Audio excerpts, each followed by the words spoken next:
জন্মের দেখি পূর্বে একটা নদী আসলো অনেক দূরে অনেক দূরে অনেক দূরে।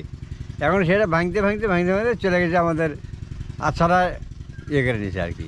আসসালামু আলাইকুম রহমতুল্লাহ, সবাই কেমন আছেন? নতুন একটি ভিডিও এবং নতুন একটা চরে আপনাদেরকে স্বাগতম। আমি এমন একটা জায়গা অবস্থান করছি, এটা আপনি যদি গুগল ম্যাপে দেখেন তো টোটালি নদী দেখাবে আর কি। এখানে অর্থাৎ সমতল ভূমি নাই দেখাবে, সামনে দূরে সমতল ভূমি দেখাবে, আবার পেছনেও যত বালু রাশি অর্থাৎ পুরোটাই দেখা যাচ্ছে শুধু মানে বালু আর বালি, মূল নদী। অর্থাৎ এখন শুষ্ক মৌসুম হওয়ার কারণে এখানে পর্যাপ্ত পরিমাণে জল নেই। আমি এখন যে চরে অবস্থান করছি এটার নাম হচ্ছে বাংলাদেশের গাইবান্ধা জেলার সাঘাটা উপজেলার কানাইপাড়া চর। একসময় এই এলাকা পুরোটাই অর্থাৎ সমৃদ্ধ ছিল, সমতল ভূমি ছিল, ভাঙতে ভাঙতে এ পর্যায়ে চলে এসেছে। যদিও আমি মূল সমতল ভূমি থেকে প্রায় 4-5 কিলোমিটার পূর্বে এসেছি, আর হয়তো কয়েক কিলো গেলে এরপরে জামালপুরে গুঠাইলে যাওয়া সম্ভব হবে। সামনে আরেকটু চর, তারপরে নদী। তো মূলত এই অঞ্চলের মানুষের কিছু জীবন কাহিনী এবং বাড়িঘরের দৃশ্য আজকে তুলে ধরবো। আশা করি আমার পুরো ভিডিওর সাথেই থাকবেন। আর ভিডিওটি ভালো লাগলে অবশ্যই আপনারা লাইক, কমেন্ট এবং শেয়ার করবেন, আপনাদের মূল্যবান মতামত জানিয়ে দেবেন। তো দর্শক, চলুন আমরা এই বাড়ি এই কানাইপাড়ার কিছু পরিবারের সঙ্গে, লোকজনের সঙ্গে আমরা কথা বলবো।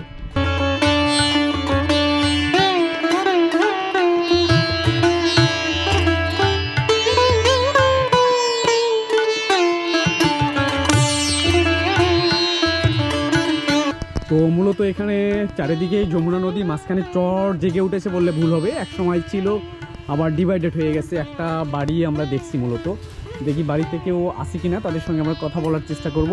যেমন মেবি তেমন মনে হচ্ছে যে নেই, টিউবওয়েলও দেখছি। এই হচ্ছে বাড়ির অবস্থা। বাড়িতে বসবাস করছে মূলত একজন মুরব্বী আছে, তা আমরা আর কে কে আছে জানি না। তাছাড়া মূলত হচ্ছে গোবরের কাজ করতেছে। কি আপনার পরিবারের লোকজন নাই নাকি কেউ? ও কোথায় তারা? পশ্চিম পাড়ে আছে। পশ্চিম পাড়ে। আপনি খানা পিনা আর কি এগুলো রান্না বান্না কে করে দেয়? আল্লাহই করে বাবা, ওখানে নাতি বিটি আছে, বেটি আছে, ওরাই রান্না বান্না করে দেয় ওখানে। এইখানে কি আপনি সে আগে থেকে আদিকাল থেকে আছেন? না না না, ক্ষণিকের জন্য আর কি। ক্ষণিকের জন্য? আগে আমাদের বাড়ি আছে হলদিয়া জন্মস্থান। হলদিয়া, তো পরবর্তীতে ভেঙে যাওয়ার পরে ও পারে চলে যান? ও পারে গেছিলাম, এখন ওখান থেকে ফিরে যে গরু আসে, গরু বাছুর নিয়ে, গরু ছাগল নিয়ে এখানে বসবাস করে ফালা নালা। এটাও একটা মসজিদ, আপনারা দেখছেন যে অ্যাকচুয়ালি মসজিদটি চরের মধ্যে যেরকম হওয়ার কথা সেরকম। এরপর যে আমরা মূলত এখানে নামাজ পড়বো, সো আমাদের সাথে থাকুন, নামাজ পড়বো। দর্শক, আমরা আরেকটি বাড়ির দিকে এগিয়ে যাচ্ছি জমার সালাত আদায় করে। এই বাড়িতে লোকজন। সালাম আলাইকুম, চাচির এই বাড়ি নাকি? আচ্ছা, আমরা চাচির সঙ্গে পরে কথা বলবো, তার আগে চাচির বাড়িটুকু আমরা আপনাদেরকে দেখাই। মূলত এ হচ্ছে চাচির বাড়ি। কারণ কি বলবো, চর অঞ্চলে যেরকম বাড়ি, এটা হচ্ছে রান্নাঘর, তার ব্যতিক্রম এইটাও না, সেম। ওই পাশে আরো একটা বাড়ি রয়েছে। আপনার বাড়িতে এখানে কে কারা কারা আছেন? একটা ছেলে আছে প্রতিবন্ধী। ও, বাড়িওয়ালা আছে। বাড়িওয়ালা কি করে? কৃষিকাজ। কৃষিকাজ। আপনারা কি বন্যার মধ্যে এখানে থাকেন না অন্য কোথাও যান? যখন পানি বেশি হয় এখন তো থাকা যাবে না, তো গরু বেশি নিয়ে বাড়ি, তখন অন্যদিকে চলে যান। অন্যদিকে বীর মুখে যাওয়া না। কিন্তু তারা চলে যাচ্ছে, আমরা এখানে বসে থাকি। আচ্ছা, ইয়ে হলো থাকি আর কি, পানি আনার সমস্যা হলো, ওই কষ্ট করে থাকি আর কি। আপনি তো এখানে ছোটবেলা থেকে আছেন? আমি একেবারে জন্মই এখানে। ও, আনুমানিক আপনার বয়স কত হবে? আমার বয়স 75 বছর। 75, মাশাআল্লাহ। তারপরেও আপনি সুস্থ আছেন, চলাফেরা করতেছেন, মসজিদে গেছেন। এটাই চর অঞ্চলের লোকজন শারীরিকভাবে আল্লাহর রহমতে অনেক শক্তিশালী। আপনাদের অসুস্থ হলে কি অবস্থা হয়, কোথায় যেতে হয়? আমার অসুস্থ হলে ধরো জুমের বাড়ি, গাইবান্ধা, বগুড়া, এখানে যায়। এখান থেকে যাওয়াটাও তো অনেক দুঃসাধ্য বা কষ্টের ব্যাপার আর কি। ছেলে মেয়ে কয়জন আপনার? আমার ছেলে মেয়ে 5 জন। ও, তারা তো সবাই এখানে থাকে না অন্য জায়গায়? মেয়ে গেলে বিয়ে দিয়েছি, ছেলেরা একটা ছেলে 3 বাইরে থাকে আর কি। আচ্ছা আচ্ছা। এই অঞ্চলটাতে আগে তো প্রচুর সংখ্যক লোকজন ছিল, মানে একদম পুরোটাই। এটা ভেঙেছে আনুমানিক কত বছর আগে? 50 বছর আগে। 50 বছর আগে। ওই চরটা মানে আলাদা হয়েছে, এই সামনে যেটা, এইটা কতদিন আগে? এটা আলাদা, যেটা 2 বছর হলো। ও, এটা 2 বছর।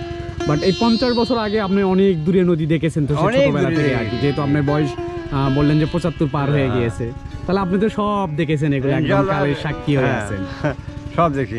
বয়স তো আর আলহামদুলিল্লাহ তার এখনো অনেক সুস্থ হয়েছে, আল্লাহ অনেক শুকরিয়া। এই অঞ্চলের ভাঙ্গন, গড়ন, সমৃদ্ধি, ধ্বংস সব কিছু সচক্ষে দেখেছেন। অর্থাৎ এই চরের উনি সাক্ষী বলতে হবে, কারণ এখানে অনেক সমৃদ্ধ ছিল নদী। এখান থেকে চাচা আনুমানিক কত দূর ছিল?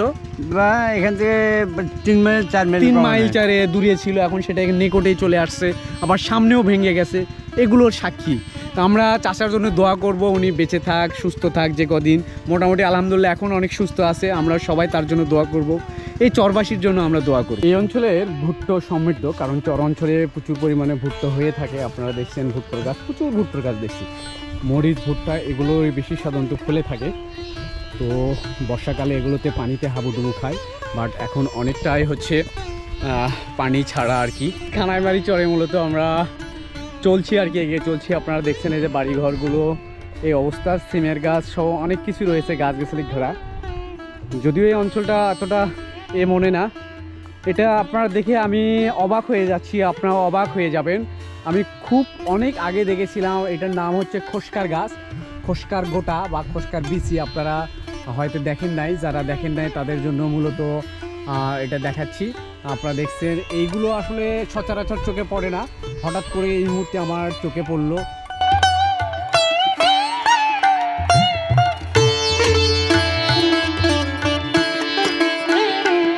আরও একটি যে গাছটি আমি দেখছি বাতাসে উঠছে, এটা হচ্ছে ভেল্লা নাম। আপনারা জানেন যে ভেল্লা, চেনেন কি না অনেকেই নাও চিনে থাকবেন। সেখানেও কিছু বিচি বা ফুল এসেছে, তো অনেকটা ফোটা ফোটা। এটাও আমি চরে দেখে সত্যি অবাক হয়ে যাচ্ছি আর কি।